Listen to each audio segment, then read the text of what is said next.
தற்போது கிடைத்துள்ள முக்கிய செய்தியை பார்த்து வருகிறோம்.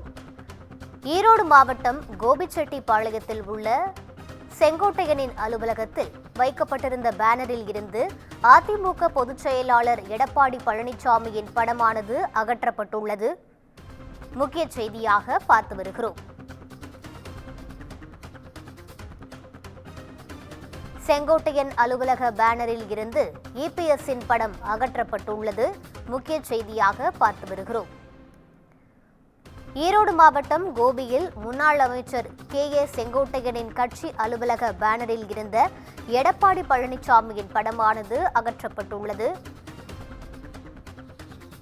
முக்கிய செய்தியாக பார்த்து வருகிறோம். செங்கோட்டையனின் அலுவலக பேனரில் இருந்து இபிஎஸ்ஸின் படமானது அகற்றப்பட்டுள்ளது.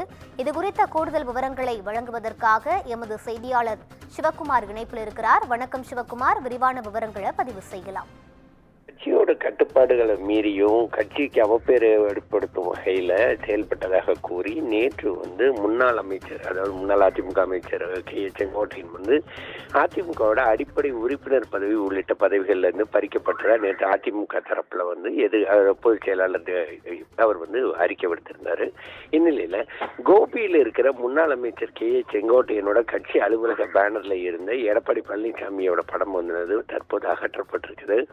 அண்ணா, எம்ஜிஆர், ஜெயலலிதா மற்றும் எடப்பாடி பழனிசாமி ஆகியோரோட படங்களோட கே.ஏ. செங்கோட்டையன் படமும் இருந்த நிலையில கட்சியை விட்டு நீக்கப்பட்ட பிறகு நேற்று இரவு முன்னாள் முதல்வர் எடப்பாடி பழனிசாமியோட படம் மறைக்கப்பட்டு அங்கு ஜெயலலிதா படம் ஒட்டப்பட்டிருக்கிறதுங்க. கரட்டூர்ல உள்ள இந்த அலுவலகம் கே.ஏ. செங்கோட்டையன் புறநகர் மாவட்ட செயலாளராகவும் கழக அமைப்பு செயலாளராகவும் இருந்தபோது அவரால் அமைக்கப்பட்ட அந்த அலுவலகமாகும். பதவி நீக்கம் செய்யப்பட்ட பிறகு செங்கோட்டையன் இந்த அலுவலகத்தை பயன்படுத்தி வந்த நிலையில புதிதாக நியமிக்கப்பட்ட அதிமுக மாவட்ட செயலாளர் மற்றும் எடப்பாடி அணி நிர்வாகிகள் நல்லகவுண்டன்பாளையம் அருகே உள்ள பாலாஜி நகர்ல புதிதாக அதிமுக அலுவலகம் அமைத்து அவர்கள் இயங்கி வர்றாங்க. இந்த சூழ்நிலையில பதவியிலிருந்து நீக்கப்பட்ட போதும் தொடர்ந்து கே.ஏ. செங்கோட்டையன் மற்றும் அவரது ஆதரவாளர்கள் இந்த அலுவலகத்தை பயன்படுத்தி வந்துட்டு இருந்தாங்க. அலுவலகத்துள்ள எந்த இடத்திலும் எடப்பாடி பழனிசாமி புகைப்படம் இல்லாத நிலையில முகப்பில் மட்டும் பேனர்ல இருக்கிற முகப்பில் இருக்கிற பேனர்ல மட்டும் எடப்பாடி பழனிசாமியோட புகைப்படம் இருந்தது. தற்போதைய அதையும் நீக்கிதான் வச்சிருக்கிறாங்க. ரூபி,